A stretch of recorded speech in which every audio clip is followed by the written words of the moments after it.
Olá, eu sou o professor Alexandre Maza e hoje eu vou falar sobre poder de polícia.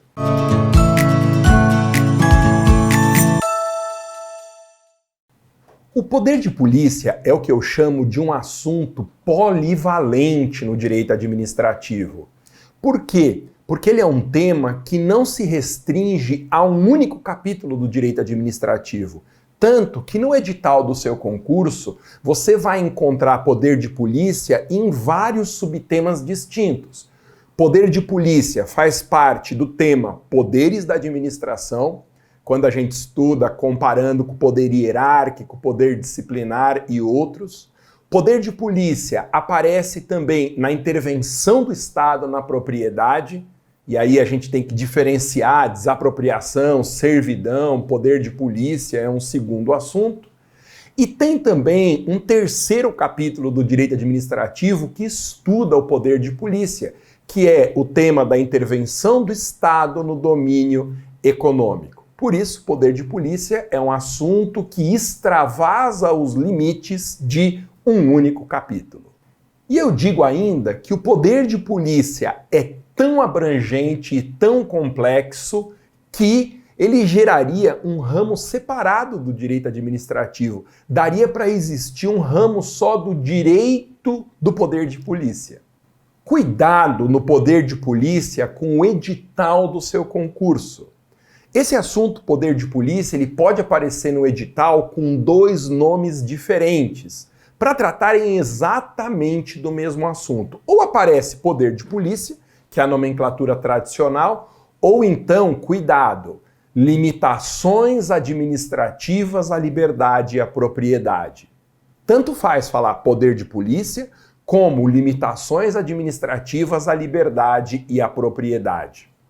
E aí você vai me perguntar, ô Maza, por que tem autores que chamam o poder de polícia de limitações administrativas à liberdade e à propriedade? Por duas razões principais. Em primeiro lugar, o nome poder de polícia é um nome que remete a um período histórico anterior ao Estado de Direito, anterior ao que nós denominamos de governo das leis, que é a marca do Estado de Direito. O chamado Estado de Polícia, identificado no período anterior à Revolução Francesa, portanto antes de 1789, era um Estado em que as leis valiam para os súditos, para os governados, mas não se aplicavam aos governantes. E uma segunda razão para uma parte da doutrina não usar o nome poder de polícia, e sim limitações administrativas à liberdade e à propriedade, é que o nome poder de polícia causa muita confusão. Nós estamos falando do poder de polícia como uma atividade estatal. Mas na maioria das vezes as pessoas estão entendendo o poder de polícia como o poder das organizações estatais de segurança pública, como Polícia Civil, Polícia Militar.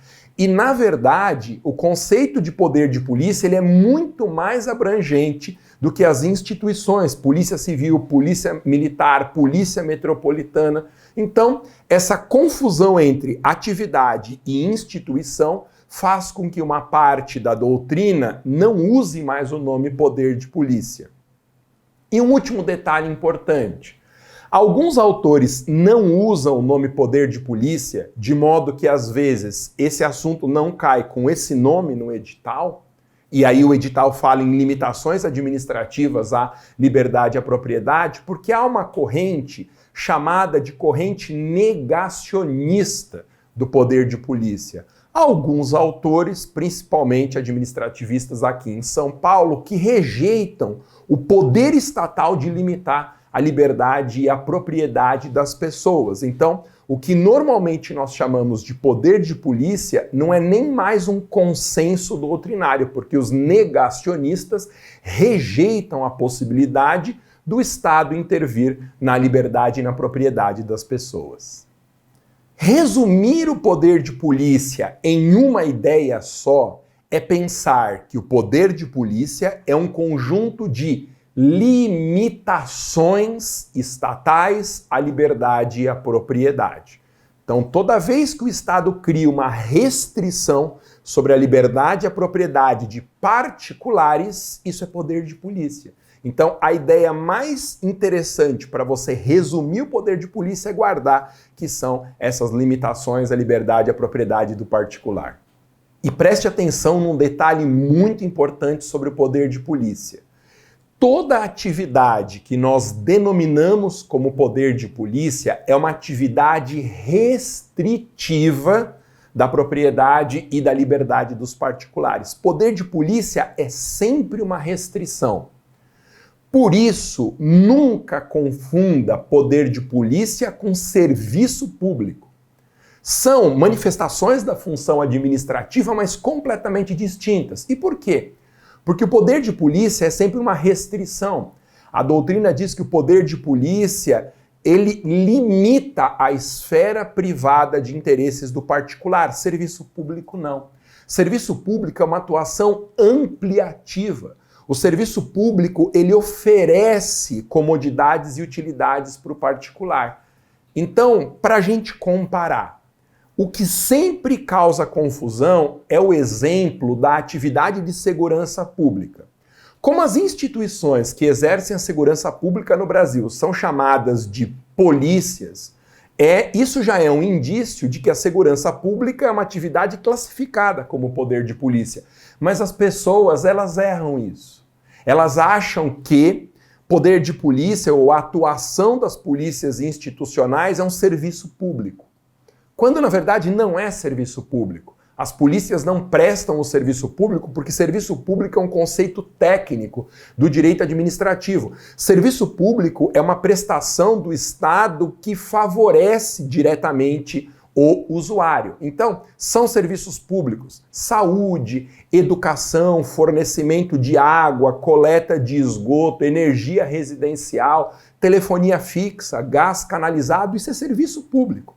São atividades que o Estado presta em favor, ampliando a esfera de interesses do particular. O poder de polícia é o contrário, é sempre o Estado restringindo o particular. Então, por exemplo, um fiscal da Vigilância Sanitária, um fiscal da Receita Federal, um fiscal de trânsito, eles exercem poder de polícia, porque eles estão limitando a atuação do particular. Não confunda com o serviço público, que é sempre uma atividade ampliativa. E por que é que existe o poder de polícia? Muito bem, o poder de polícia é um instrumento que o direito confere à administração pública para que a administração ela tutele valores como a ordem pública, como a saúde pública, como a tranquilidade, valores como respeito à propriedade privada. E sempre o poder de polícia atende a um desses valores: tranquilidade, ordem, saúde pública. Ou seja, por trás do poder de polícia existe a ideia-chave de supremacia do interesse público sobre o privado. O poder de polícia é um instrumento do Estado numa supremacia sobre o interesse do particular que cria limitações e restrições sobre a liberdade e a propriedade desse particular para tornar possível a vida em sociedade. Pensa num exemplo de poder de polícia, que é o caso das regras municipais sobre emissão de ruídos. Muitas cidades brasileiras têm um programa de polícia de ruídos chamado de PSIL, Programa de Silêncio Urbano. Essa atividade que o PSIL exerce é um poder de polícia.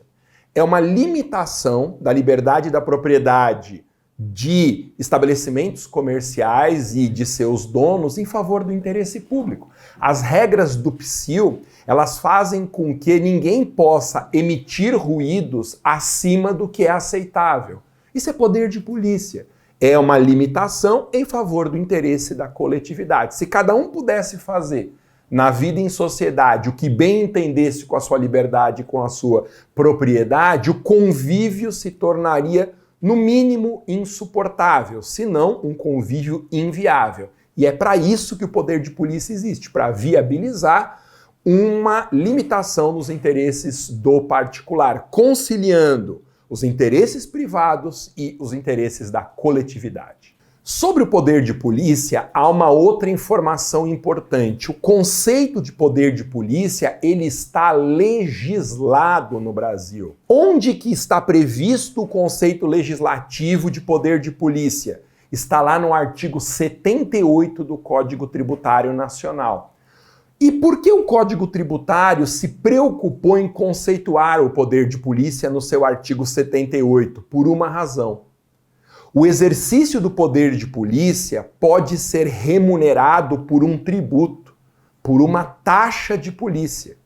E, em razão disso, o CTN achou melhor conceituar poder de polícia para evitar abusos na cobrança da taxa de polícia. É por isso que o conceito de poder de polícia está legislado no artigo 78 do nosso Código Tributário. Bom, muita gente me pergunta se existe alguma dica para não confundir o conceito de poder de polícia na hora da prova. E eu tenho uma dica sim, uma dica muito importante.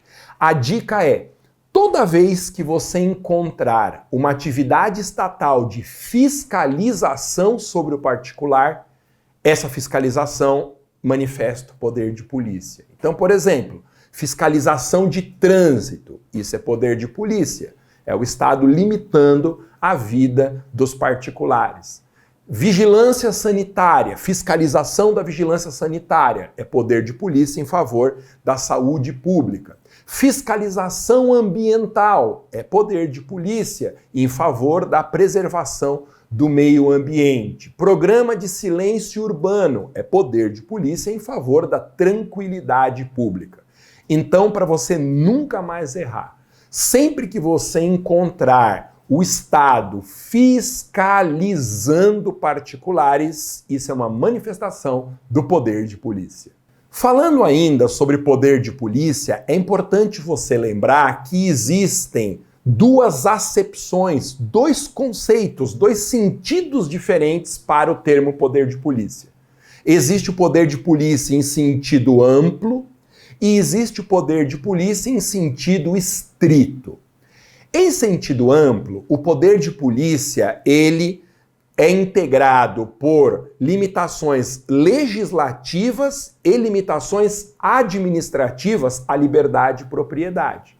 Então, por exemplo, quando nós encontramos uma lei que limita a propriedade do particular, essa lei é uma lei de poder de polícia em sentido amplo. Um exemplo, a lei de zoneamento. A lei de zoneamento é uma lei municipal que cria regras de limitação ao uso de imóveis dentro de determinadas regiões da cidade. É uma lei que limita. Se a lei de zoneamento diz que em determinado bairro eu não posso exercer atividade comercial, eu estou sendo limitado por essa lei se eu sou um empresário. De modo que a lei de zoneamento é um exemplo de manifestação do poder de polícia em sentido amplo. Porém, normalmente a doutrina usa o poder de polícia em sentido estrito.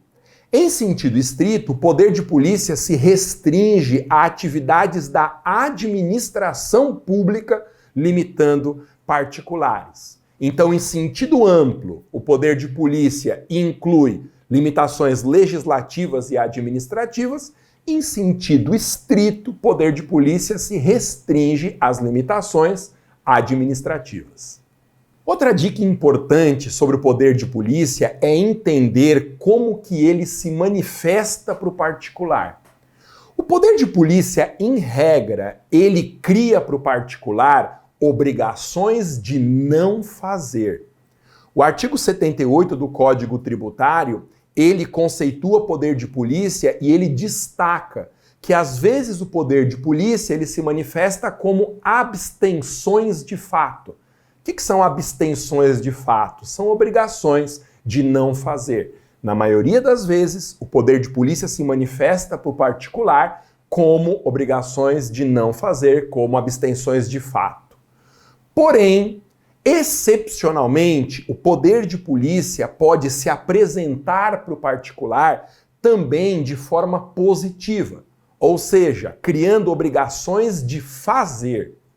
Então a regra geral é: poder de polícia cria obrigações de não fazer e, excepcionalmente, ele pode criar também para o particular obrigações de fazer. Um exemplo.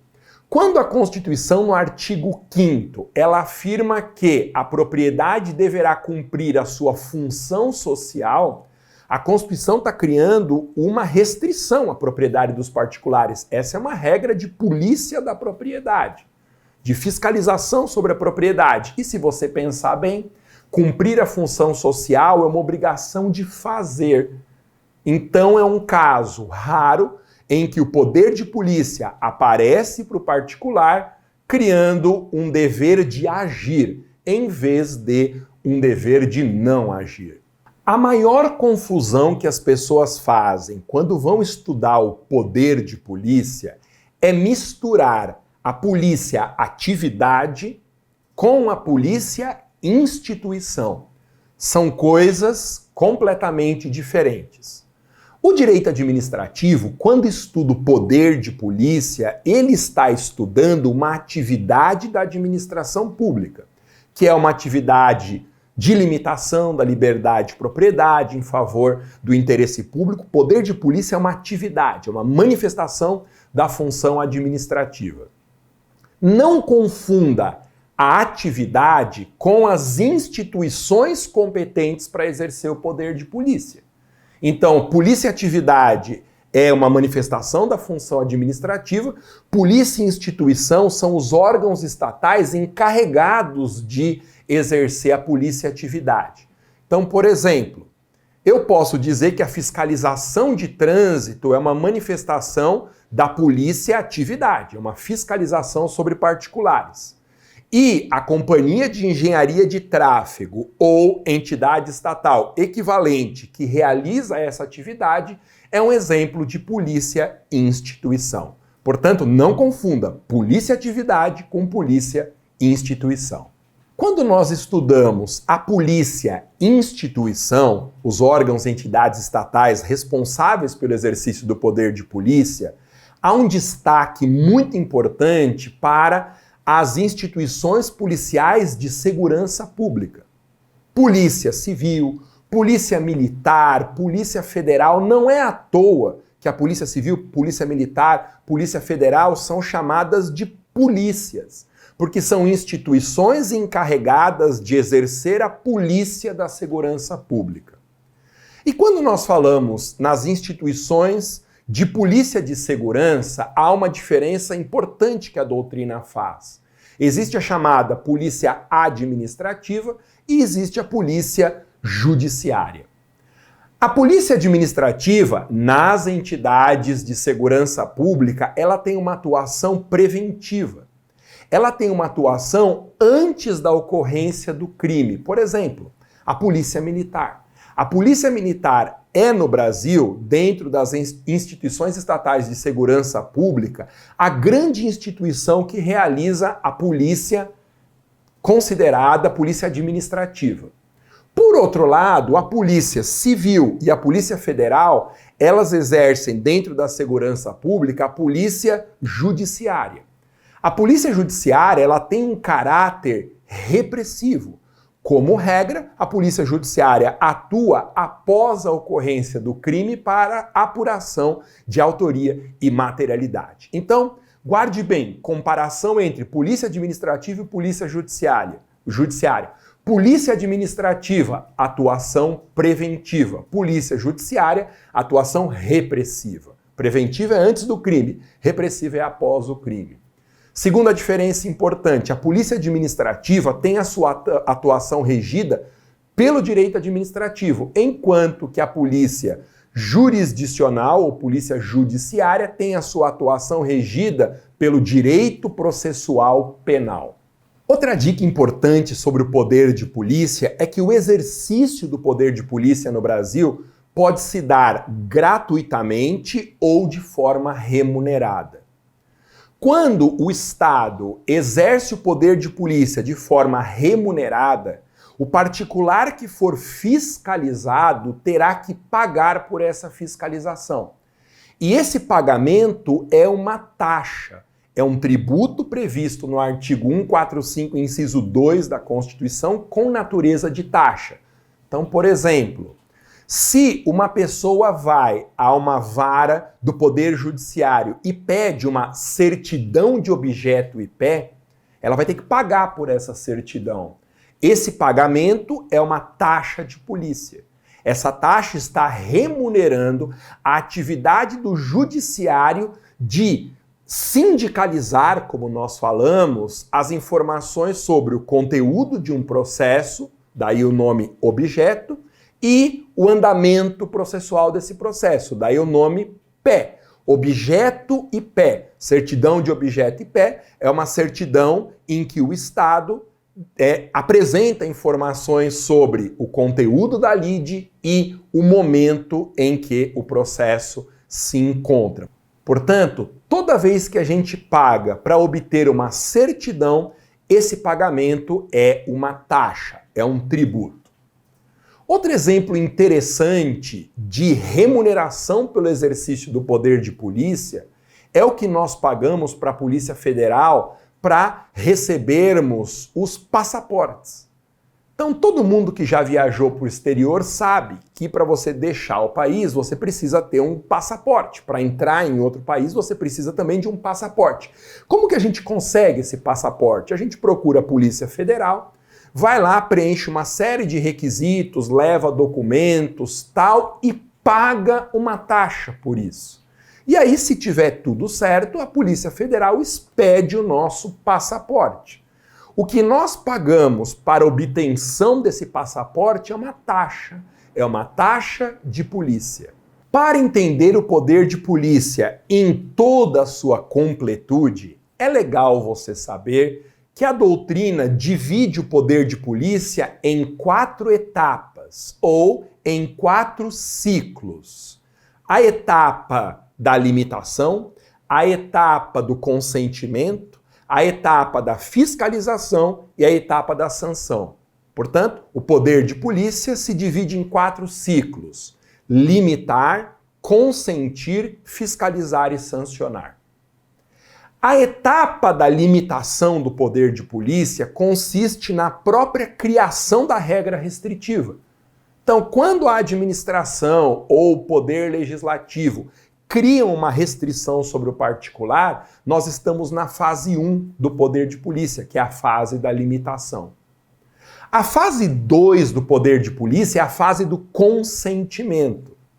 Na fase do consentimento, os particulares interessados em exercer uma atividade procuram a organização administrativa competente, o órgão público competente, abrem um processo, preenchem os requisitos legais, pagam uma taxa e aí o poder público, se for o caso, libera o exercício daquela atividade.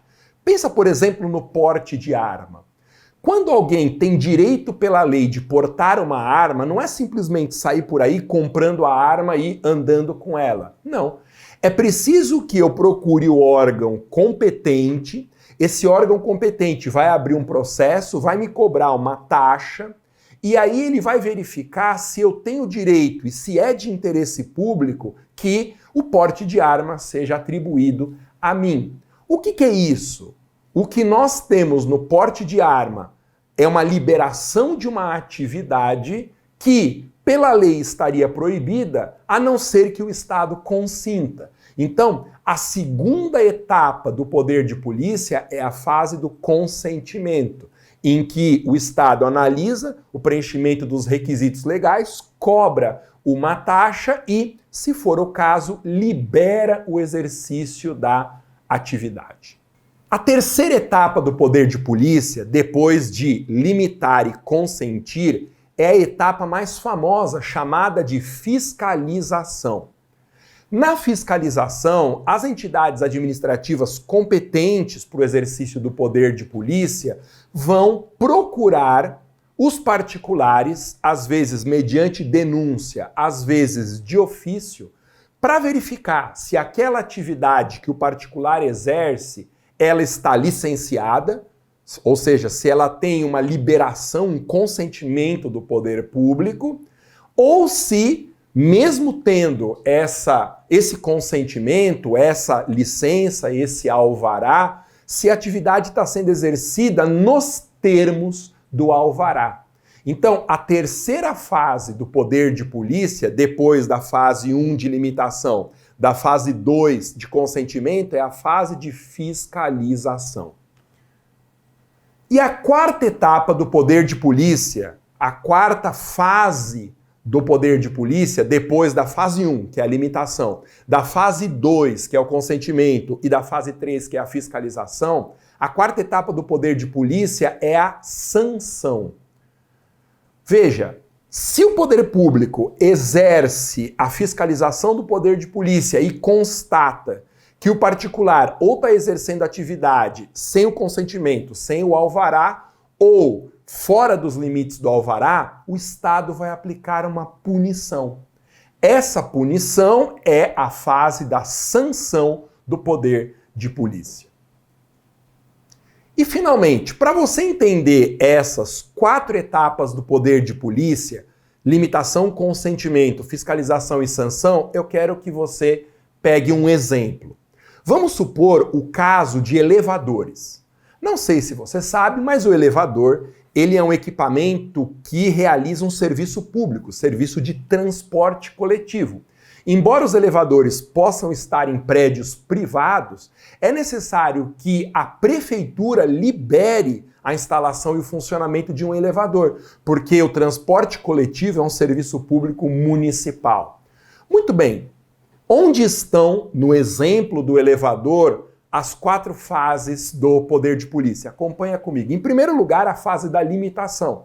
Haverá uma lei municipal dizendo que ninguém pode instalar e operar um elevador sem a liberação da prefeitura. Essa é a fase da limitação. A fase 2 do consentimento tem a ver com o pedido que o particular vai fazer para que haja uma instalação e operação do elevador.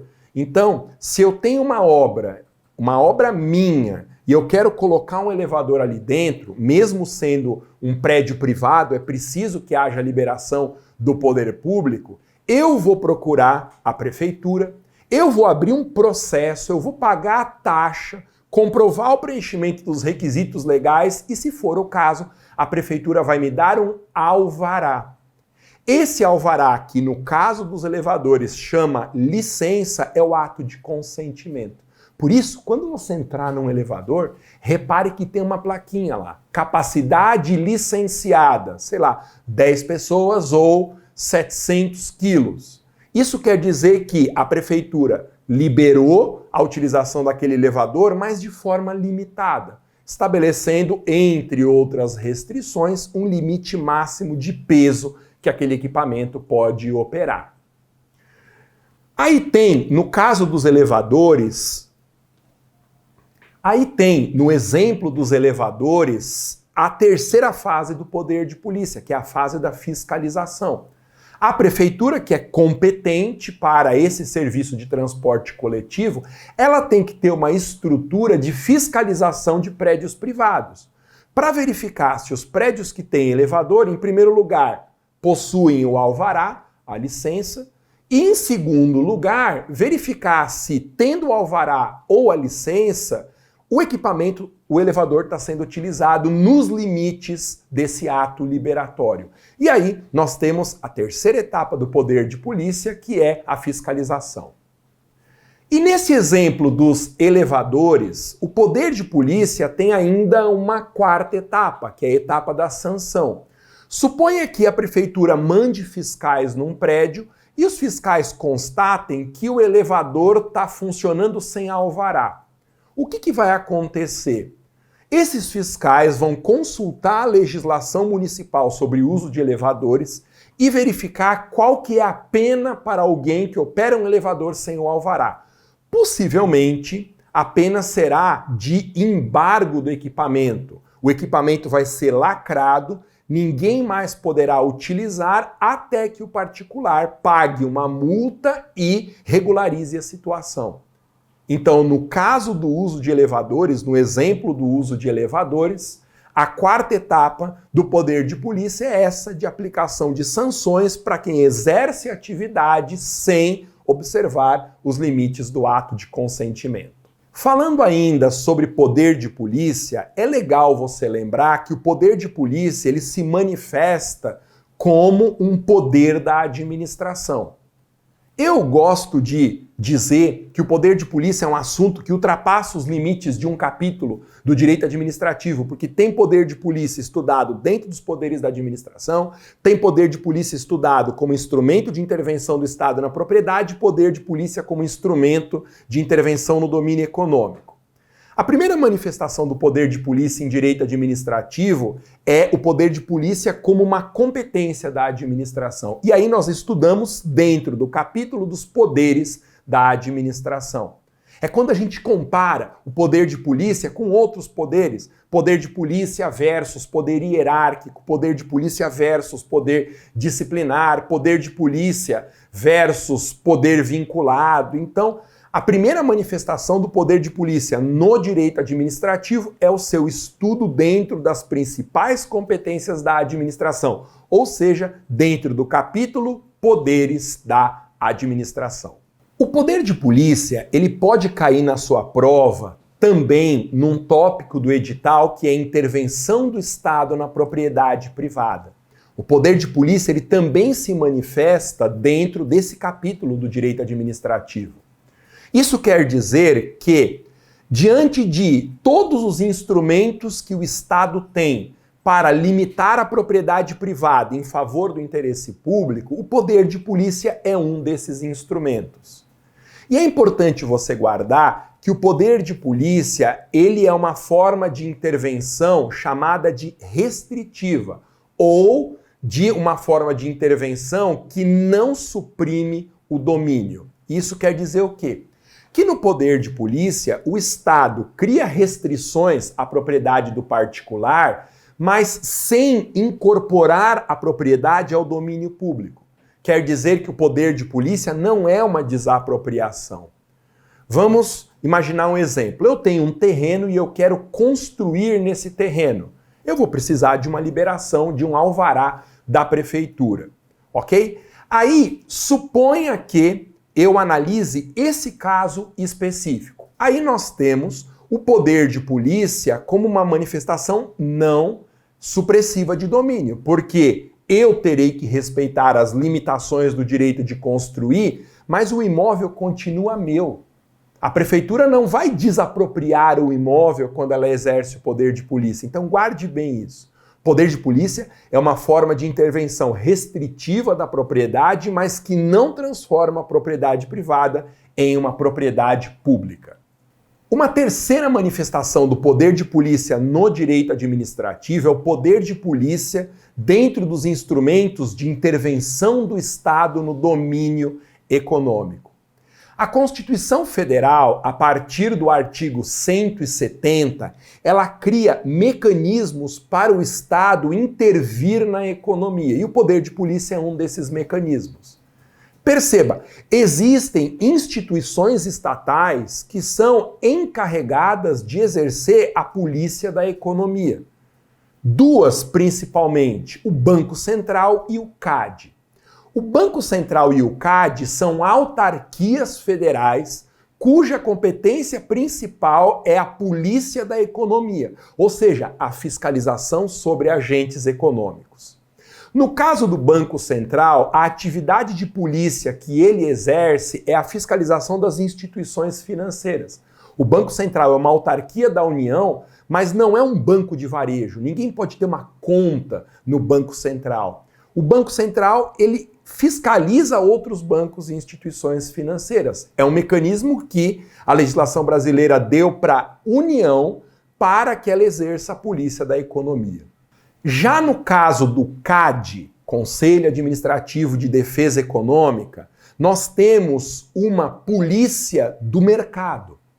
Então, não sei se você sabe, mas o CAD é uma autarquia da União competente para fiscalizar e reprimir e punir infrações à ordem econômica.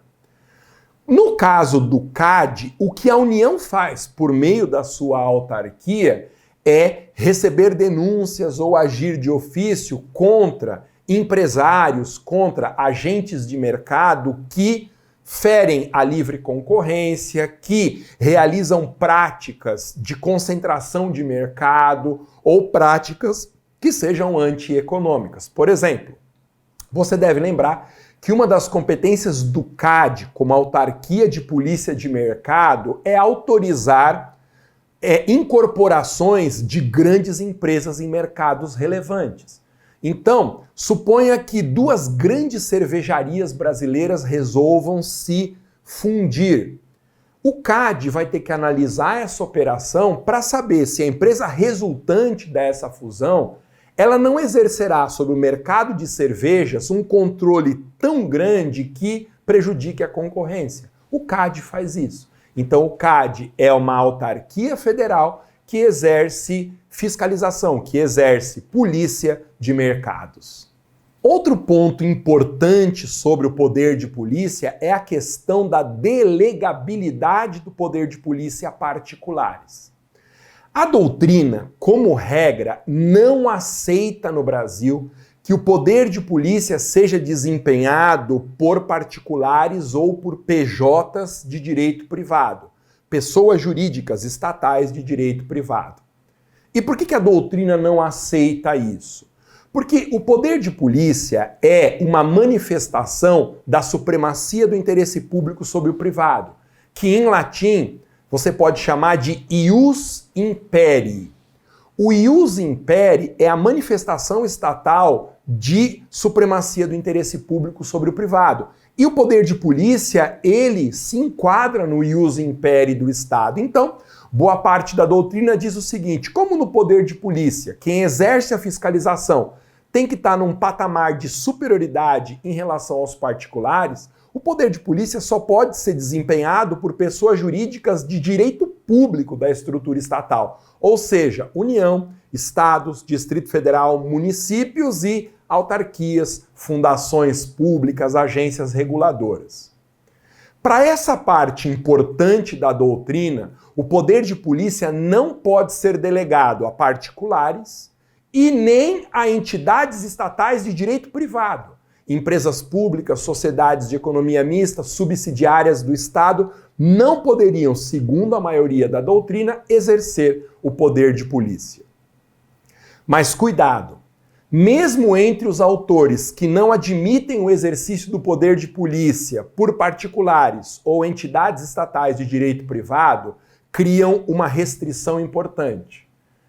Essa parte da doutrina vai dizer que não é possível delegar o núcleo do poder de polícia, que seria a fiscalização em si, mas não haveria impedimento para a delegação a particulares de atividades materiais de apoio ao poder de polícia. Por exemplo, uma empresa particular pode ser contratada por licitação pela prefeitura para operar radares fotográficos.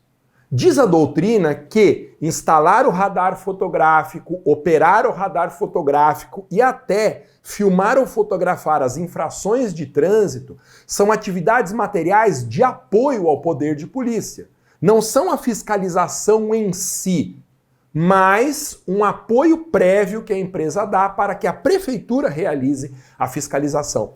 Tanto que, se você observar bem, nos municípios que têm radares fotográficos operados por empresas privadas, a empresa compra o radar, instala o radar, põe o radar funcionando e fotografa as infrações. E a atividade da empresa privada para aí. Aí ela vai pegar tudo isso e mandar para o poder público. Então, o que a empresa privada fez não foi o poder de polícia propriamente dito, mas uma atividade material de apoio. Quem vai exercer o poder de polícia é a prefeitura, que quando receber a foto da infração vai abrir um processo, vai notificar o particular, o motorista, para se defender, vai julgar recursos, vai fazer a exigência da multa e, se a multa não for paga, vai inscrever em dívida ativa, expedir uma certidão da dívida ativa e cobrar o valor por execução fiscal. Então perceba bem, atividade material de apoio ao poder de polícia pode ser delegada a particulares. Mas o poder de polícia em si, a fiscalização propriamente dita, para a doutrina majoritária, só pode ser exercida por pessoas jurídicas de direito público. Cuidado com outro detalhe importante. Os nossos dois tribunais superiores, o Supremo Tribunal Federal e o Superior Tribunal de Justiça, divergem quanto à extensão da delegabilidade do poder de polícia a particulares. O Supremo Tribunal Federal tem uma visão mais conservadora. Para o STF, não é possível delegar o poder de polícia a particulares, porque o poder de polícia seria uma manifestação da supremacia do interesse público sobre o privado. A não ser atividades materiais de apoio, o STF não admite tradicionalmente essa delegação do poder de polícia a particulares. Existem alguns julgados mais recentes do STF criando algumas exceções. Por exemplo, há um caso em que o STF admitiu a legalidade de um município criar uma empresa pública para exercer fiscalização de trânsito. O STF diz que não tem problema. E perceba que a empresa pública é uma pessoa jurídica de direito privado. Então o próprio STF vem criando ressalvas a esse entendimento tradicional de que o poder de polícia não pode ser exercido por particulares ou pessoas jurídicas de direito privado. Já o STJ tem uma visão mais liberal. Para o STJ, das 4 etapas do poder de polícia, limitar, consentir, fiscalizar e sancionar, 2 delas são delegáveis e 2 indelegáveis. O STJ diz que não é possível delegar a particulares a etapa da limitação e a fase da sanção. Portanto, a primeira e a última das 4 fases do poder de polícia seriam para o STJ indelegáveis. Já as 2 outras etapas do poder de polícia, que são a fiscalização e o consentimento, admitiriam liberação e exercício a particulares. Então, essa é a divergência entre o STF e o STJ na delegabilidade do poder de polícia. E aí, gostou desse vídeo? Então não esquece de curtir o vídeo aqui, se inscrever no canal, deixe os seus comentários, porque eu tô louco para saber o que você achou dessa aula. E ative as notificações para você saber quando um vídeo meu for publicado. Clica no sininho que tá logo aqui embaixo e ative também as notificações no seu celular, para que você saiba em tempo real toda vez que um vídeo meu de conteúdo for divulgado aqui